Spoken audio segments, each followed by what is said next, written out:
And I just have to really dial back in my head and remember, what did that training look like before, um, and try to channel that, right? You Right. know, no two blocks are going to look the same. You may run the same identical workouts, you may say the same days of the year, etc., but you're a year older. Let's be honest. Your Yep. bodies are a year older. Your your capacity to recover is a little differently, Yep. and your life is different. So I think that those are big takeaways for me. You are listening to the No Gimmicks, Just Sweat podcast with your host, Eric Logan. No Gimmicks, Just Sweat is dedicated to hearing the journeys and unique stories behind an athlete's training and what drives them. Get inspired to own your life and make the impossible possible. If you enjoy the show, please subscribe so that you never miss an episode. Also, please take a few seconds to rate the show and drop me a review. Now, let's get started with the show. Hello and welcome to this episode of No Gimmicks, Just Sweat. And today we welcome Jim Gregory to the show. Jim, how are you doing? Hey, Eric, doing real well today. How are you doing? I am great. I got my run in this morning. Um, I'm drinking a cup of tea right now, so I am awesome. Awesome. Great. Again, thank you for coming on to the show. Yeah, thanks for having me. I appreciate it. All right, so as we start every show, we kind of start with your story, your origin story. I'm a comic book fan, so I always tell people, think of it as, you're a Marvel superhero. This is your movie. This is your time. How did you get your power? So how did you start running? Yeah, that's an awesome way of putting it too, Eric. I appreciate that. Interestingly enough, it started when I was 6 years old. I grew up on a small farm with my grandparents and my mom, and we did farming, had animals, and we were coming back from the fields where we had been farming all day on the tractor, and at the foot of the hill was a gate, and my grandfather asked me to open and close the gate. And usually I get on the tractor with him whenever I've closed the gate and we, put the tractor away. But for some reason, that one particular day, I thought it would be fun just to take off running up the hill. And my grandfather, if you could just picture it, he just looked at me and his jaw dropped, like, where's this little 6-year-old fella running off to? And then he saw me running, and then he just floored put the gas on the tractor, and then just took off. And you know, God rest his soul, he was 99 whenever he passed away in 2019. But to this day, I will never ever forget that smile that was on his face and him laughing so hard the whole way. And it was just something about it. It was like it set a fire inside of me. And from that day on, I just fell in love with running. And living on a farm, you could get out and run around. We had dogs, and I'd always go exploring with my dogs, and we'd run through the cornfields and just go exploring in the woods and things like that. And then I got into school, and didn't really, the bug didn't hit me competitively wise until I got into junior high. And I ran track then, and then I was pretty decent, and went to high school and took up track. And I didn't run cross country my freshman year, but I ran track, and the cross country coach got interested in me and recruited me to run cross country my junior through senior year, sophomore, junior, and senior year. And I just fell in love with it. It was, I love the camaraderie with the concept of being with a team and, contributing to the team goal. And I just enjoyed so much what running really gave me. And I went to college, and I didn't run. I didn't try to get a scholarship or anything like that. I was going to focus on academics and just getting my degree. But something just, I got on campus, and every day I'd be walking to class, and there went the cross country team, and I was like, what, I really want to be a part of this again. So I reached out to the coach and asked him if he would would let me walk on. I didn't need a scholarship. I do the work just like everybody else did. And, if I contributed and got a spot, that was great. If I didn't, that's great too. I was getting something out of it. And quite honestly, Eric, I did get something out of it. It was probably the best shape in my entire life that I ever got in, was during my college years.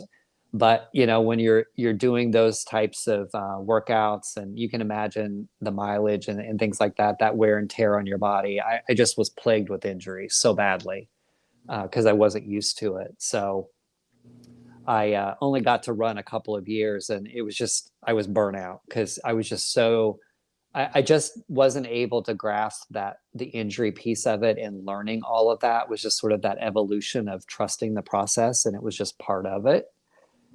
So I walked away for a number of years, and I'd say probably at least almost 5 or 7 years. And then I finally decided to get back into it again.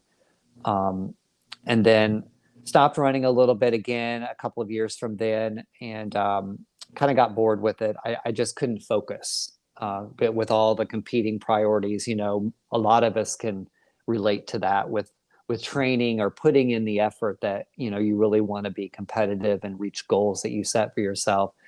Juggling all of those priorities with life and, a job, a career, and things like that. It's really hard to do those things and really get out there and achieve those goals in sort of the strides that we like to, all of us human beings like to set goals really high and then really go out and work our butts off to get there. So I walked away for a while, and then I ended up moving out here to the East Coast, to the DC area. And I mean, I don't know what it was, but the bug just bit me again. And by that time I was almost a master's runner, 40 plus.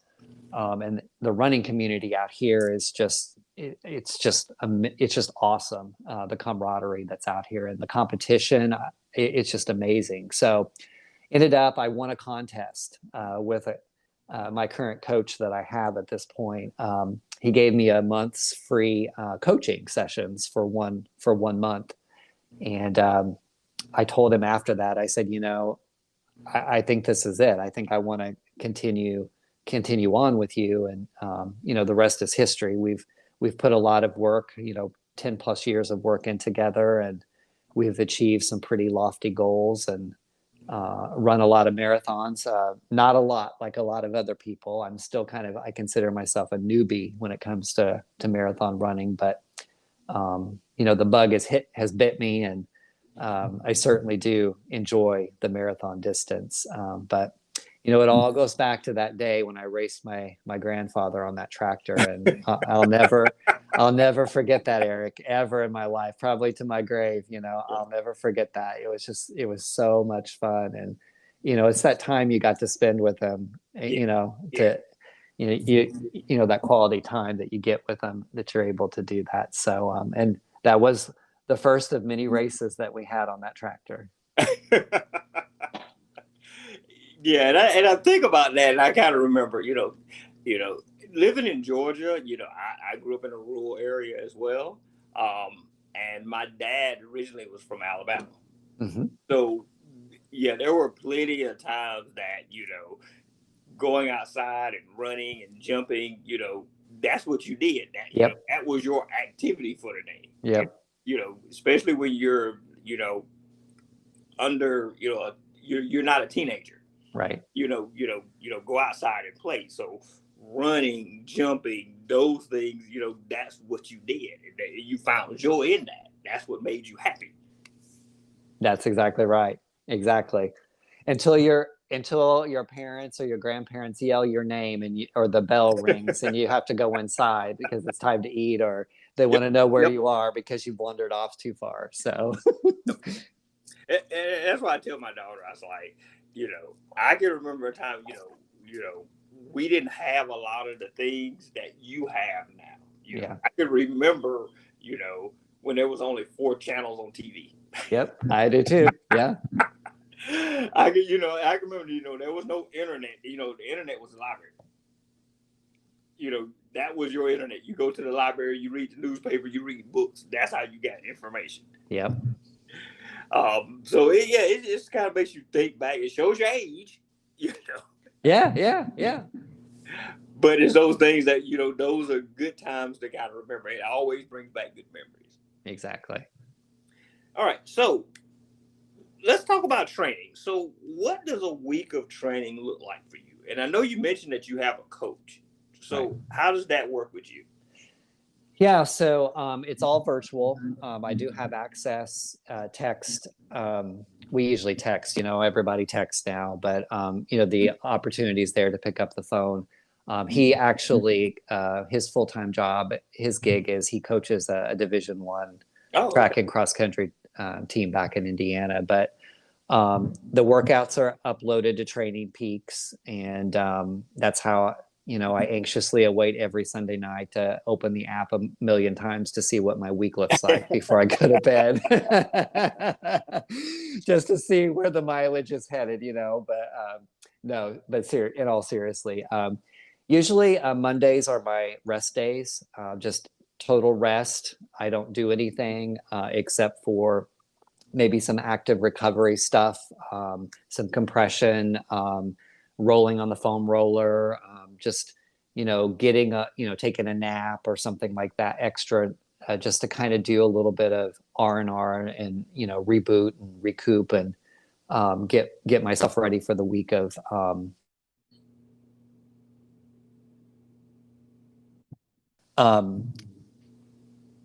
usually we start out very, very light and ease into it after coming out of a recovery day on Monday.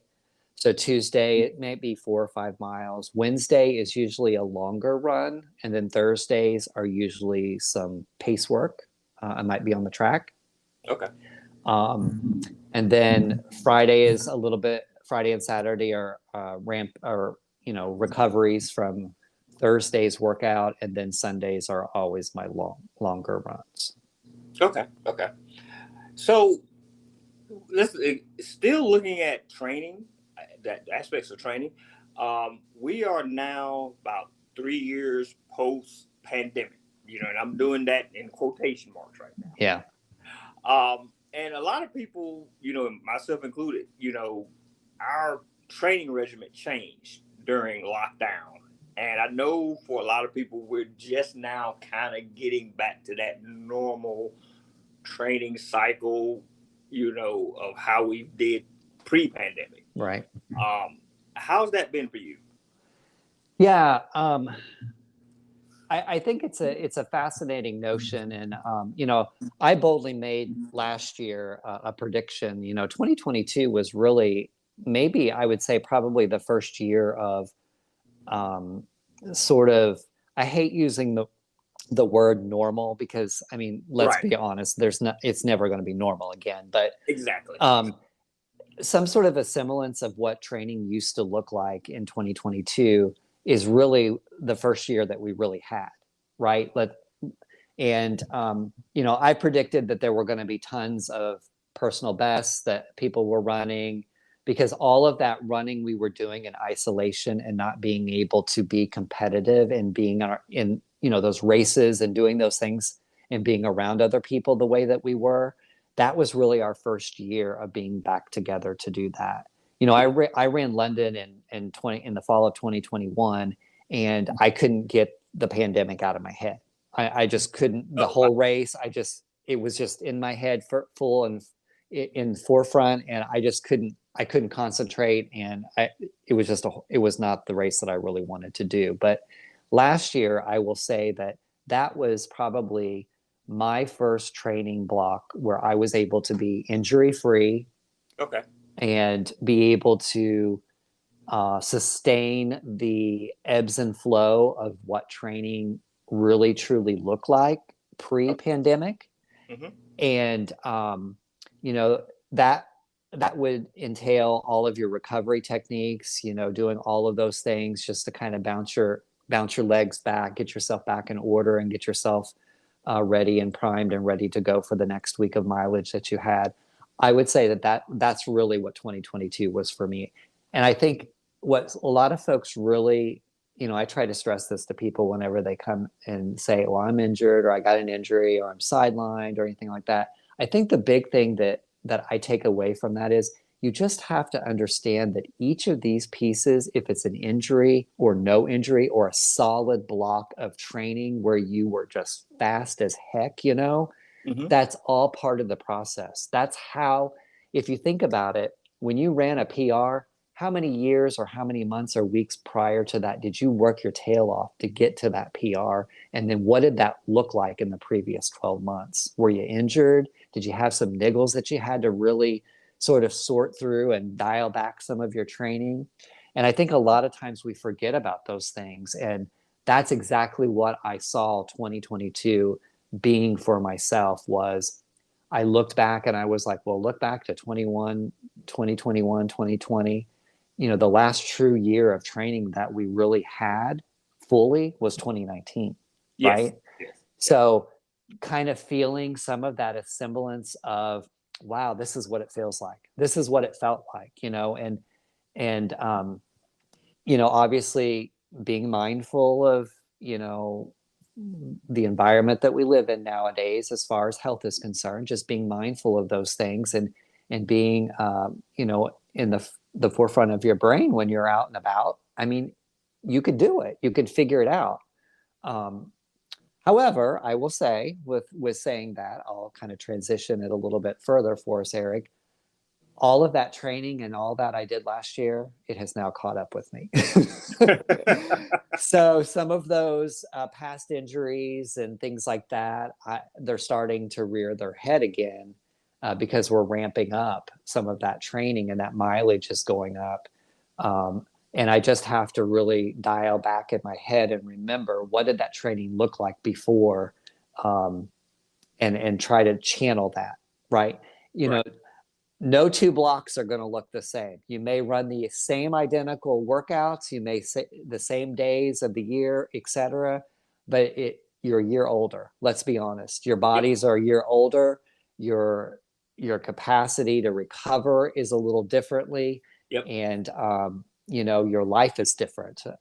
So I think that those are big takeaways for me. I just sit down immediately when something starts to rear its head again, and I just sit down and I start dissecting everything and going, okay, so when we increase the mileage here on this day, I recovered really well. When we increase the mileage here this day at this time of the week, I did not recover well. And just try to communicate that information back to my coach and be on the same page, so that if we need to make adjustments and, Eric, throw in an extra day on the bike instead of just being on the bike one day a week or something like that, then that's what we do. Yep. And I think too, there's also that mental aspect of things. Yeah. Yep. Even when you kind of like, okay, I did this great PR and stuff, this week at this race, but I didn't, a few weeks down the road, you also have to kind of think about, what was going on in my life. Yeah. During that time, Yeah. Did I, was there something going on with my family? Was there something going on with work? That's also has to kind of be taken into account. Yep. Stress is a killer. That's for sure. But I think a lot of people don't really kind of take that into consideration when they're training. Yeah. Because I noticed that a lot of when I'm super stressed about, a project at work or something, my training that week is crap. Yeah. Could be crap. I can complete it, but it's not to the level that I want it to be. Yep. Absolutely. Absolutely. And it's interesting, right, Eric? Because a lot of us actually use running or exercise as a stress reliever, right? It's like an oxymoron, right? It really truly is. I mean, but that's the secret right there, is when you're able to shut that on and off like that, when you are actually doing the training, and when you're able to do something like that and not let that stress from external stimulus creep into the training that you're doing. I mean, you're golden. I mean, when you can do that, I mean, if people could package that up and sell that to all the athletes, I mean, they'd be making millions of dollars. Oh yeah, definitely. All right. So how do you generally fuel before a run, after a run, and even more specifically, before, during, and after a race? Yeah, so let's do the run piece of it first. Obviously, when I'm doing a training block, I try to replicate fueling and hydrating both. I try to do that, replicate that, and practice that in all training runs. And when I say that, it's usually anything that goes 10 miles and above is when I'm trying to practice that type of fueling or definitely hydrating because I want to be able to stress my body, not just physically, but also get it ready to go, get your gut used to taking those gels in and drinking that liquid, every mile or every mile and a half or whatever it is that you're training with. So I try to practice that a lot whenever I'm doing some training runs, particularly longer distances. But I do fuel and I also do hydrate, obviously, track workouts and things like that. Short runs, 4, 5, 6, 7, 8 miles. I don't necessarily do any hydrating during that time until I get back. But, a lot of my fueling before runs, it's done the night before. Okay. I eat particularly if I got a hard workout or a longer distance to run midweek and on the weekends. I'm a sucker for a routine, and I usually eat perhaps the same types of food or the same dish each night before I do a longer run or a hard workout because I know what my body, how it will respond or react. Right.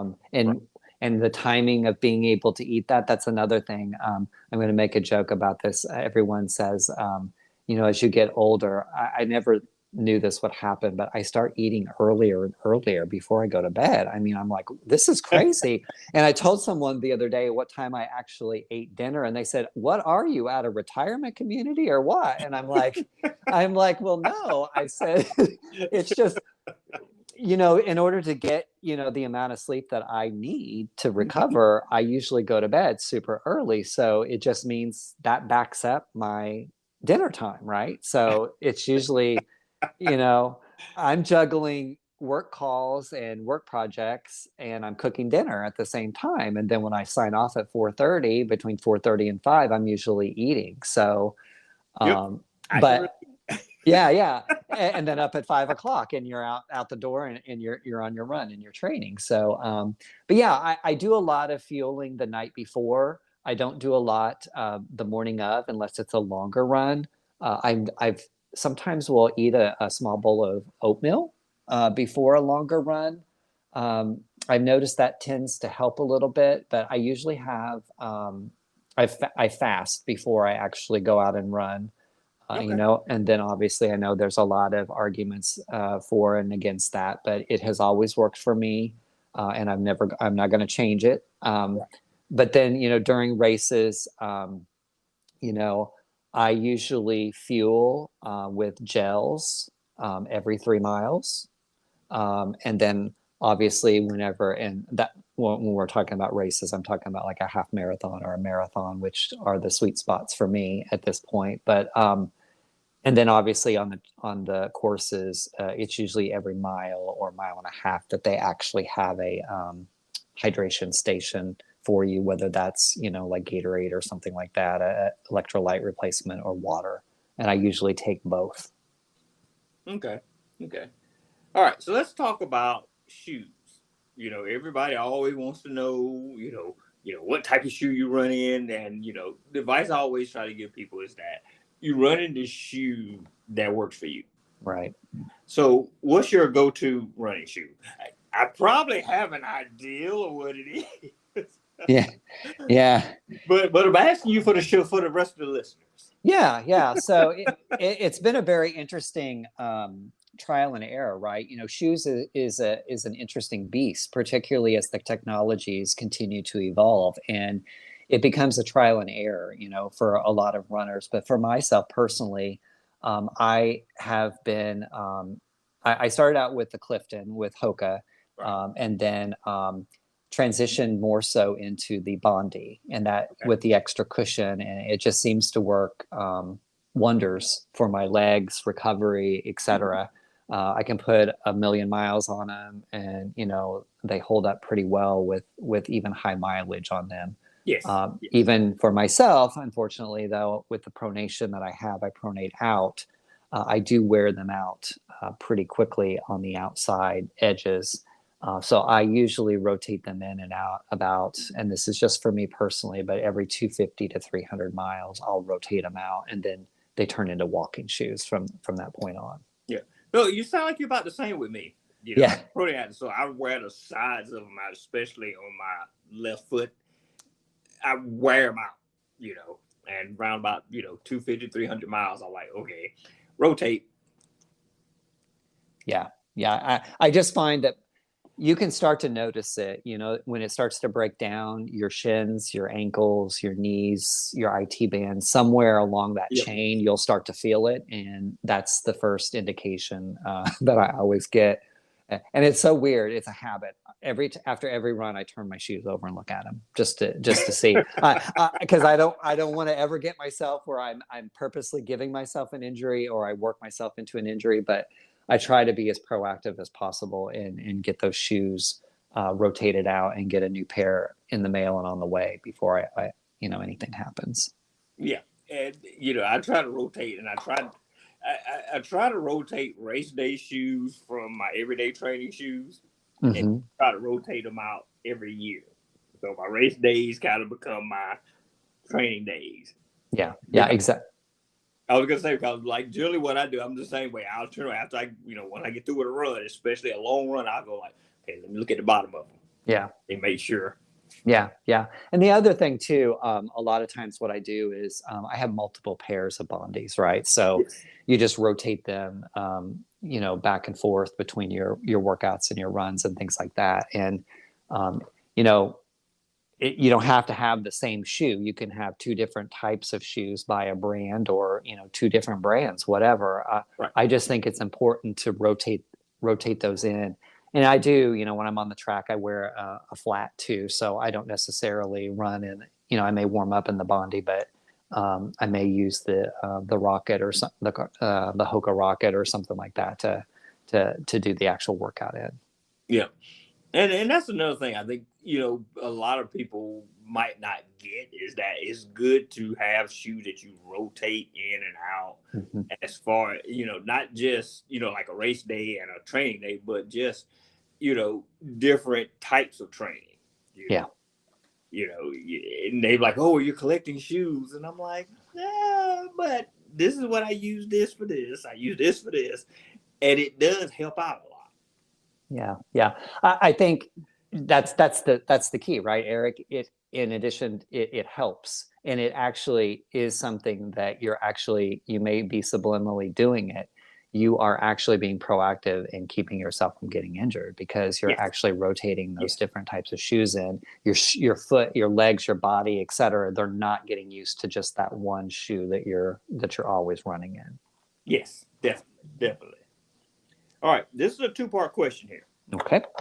All right, the first part, your proudest moment as a runner, and then the second part is either your worst moment or biggest mistake as a runner. Oh, this is a good one. I can, you bet I can answer the second one in a hot minute. The first one, I will say the proudest moment, I'll just give you real quickly. It was 2018, the training block for Berlin Marathon. I had set a pretty lofty goal. I wanted a sub 250 is what I wanted. And I worked my tail off. We talked earlier about stresses and things like that. I think everything under the sun got thrown at me during that training block, but every time I always got knocked down, I got back up, and I went to Berlin and I ran a 248. And that's my personal best right now for marathon at that distance. But that's my proudest moment. I went out there, everything clicked, Eric. The weather was perfect. The training block was perfect. The recovery was perfect. Nutrition, getting enough rest. The flight over there was great. the time I went over there early and acclimated to the time difference, but I still had jet lag the whole time I was there. But Right. it all just aligned. And, that's really truly how really great races come together for you, is when everything sort of aligns. So that probably was my proudest moment. And it was one of those things where I kept, looking at my watch and going, oh my God, this is going to happen. This is really, truly going to happen. And I just had that mental tenacity in me that it was like nothing was going to stop me from doing what I went there to do. So that was my proudest moment. It was very exciting. I mean, it was amazing. I was completely floored. And of course, I wanted to go and sign up for another one right after I was done. Right. So that was in 2018. And then I will tell you the worst mistake also happened in 2018 as well. So one of the things, I think it's interesting. It's an interesting notion, and maybe it's, I don't know what it is, but I'm always fascinated by folks that have all these races that they have on a calendar, right? And there's like they're like constantly racing all the time, and I'm like, I can't do that. Personally for myself, I can't do that. And it took a lot of trial and error, Eric, for me to acknowledge that I can't go out there every weekend and be running a 5K, a 10K, and then go do a marathon or a half marathon, because my body just cannot tolerate that. I can't do that type of quick turnaround of training. But that's what happened in 2018. I ran my best time for marathon. I ran my best time for 10 miles. I went sub 60 for 10 miles in a race. And then I decided I wanted to run. So Berlin is in September, and then New York City, is in November. I decided I wanted to run New York City in November. Oh, okay. Big mistake. Big mistake. Big mistake. Obviously, that was not sufficient time for my body to recover from a really hard effort in Berlin in September.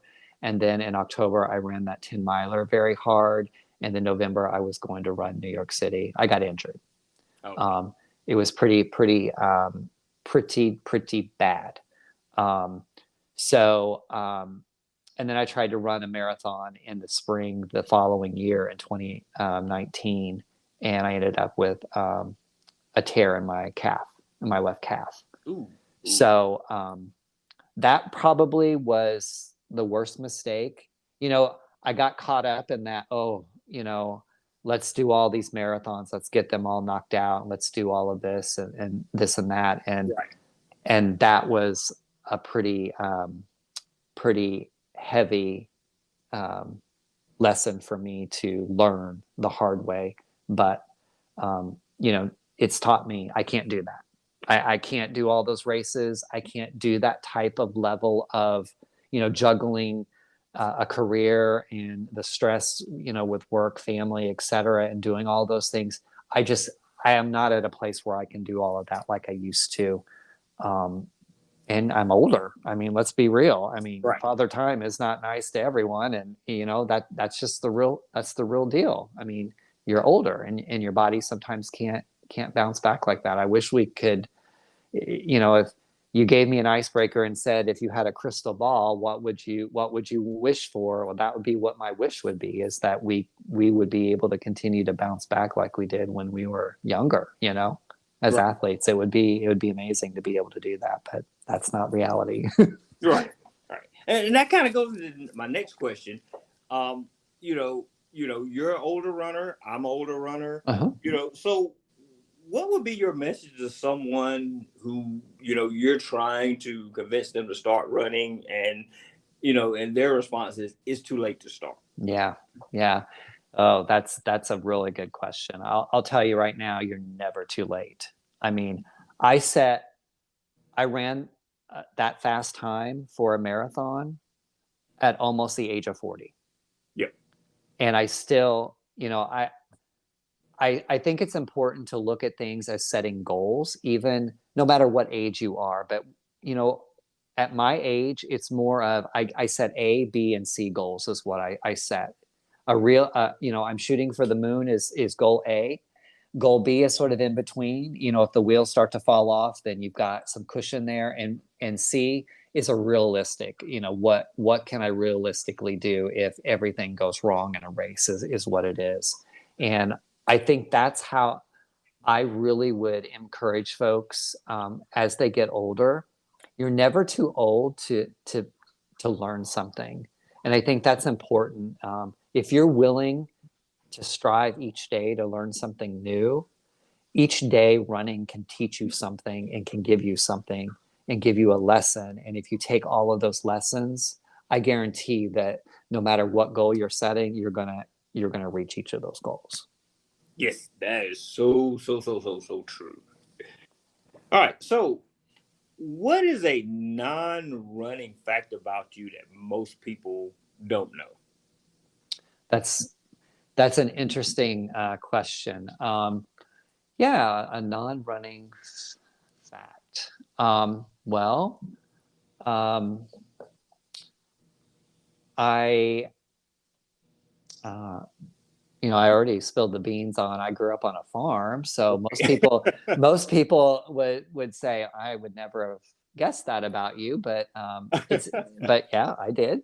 I would say one of the interesting things, a fact about me is I actually have had a cornea transplant.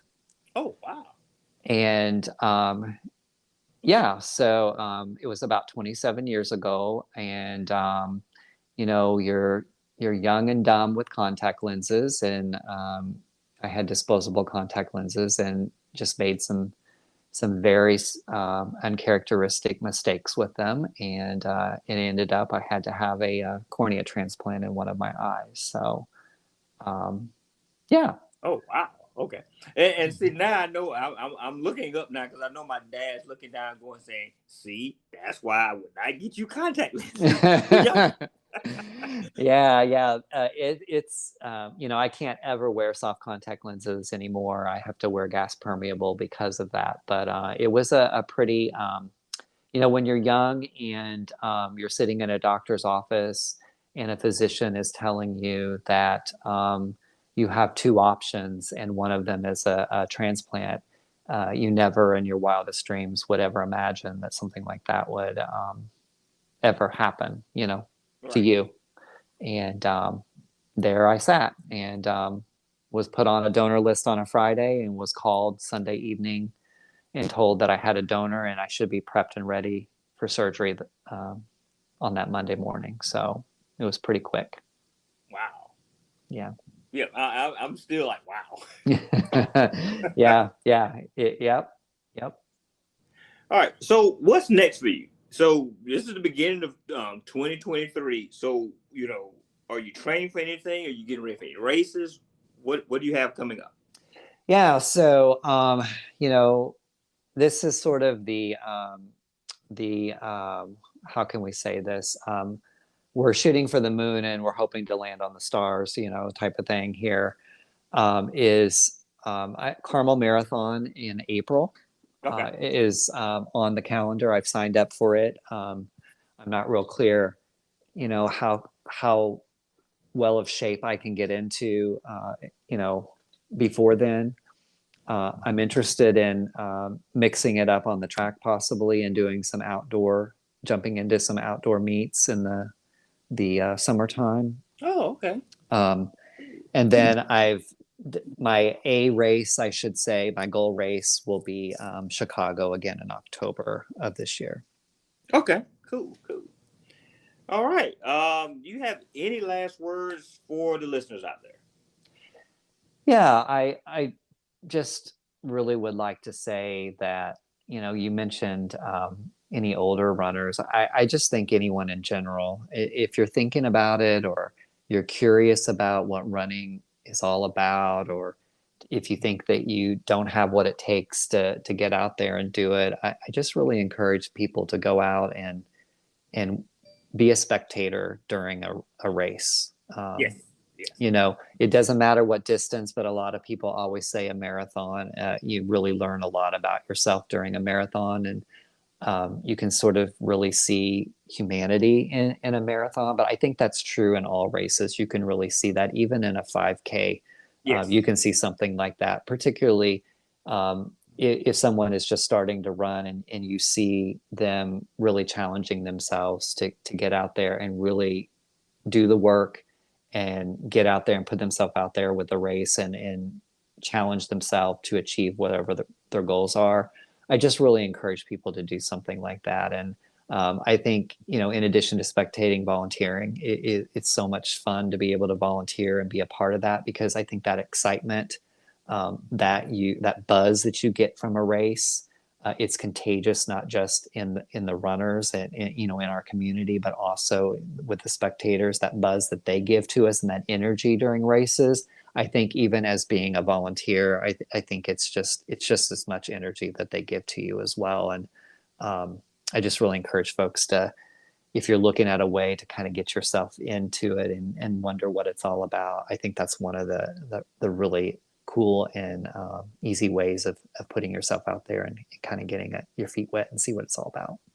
Yeah, that's great advice. Great advice. And I do like the part where you're saying, you know, people do say that you learn about yourself with a marathon, but you can learn about yourself with a 5K. Yes, absolutely. You know, a half marathon. You know, yep. You learn a lot. Well, Jim, thank you for coming on the show. I really appreciate it. Yeah, thank you. Thanks for having me, Eric. Yeah. So if people want to kind of follow you online or get in contact with you, how can they do so? Yeah, it's pretty easy. I make it easy on everybody on all the social media. It's Runman317. All right, Runman317. Look him up on social media and you will be able to see everything that he is doing. Jim, again, thank you for coming on the show. All right, take care. Thank you. All right, thanks. Bye.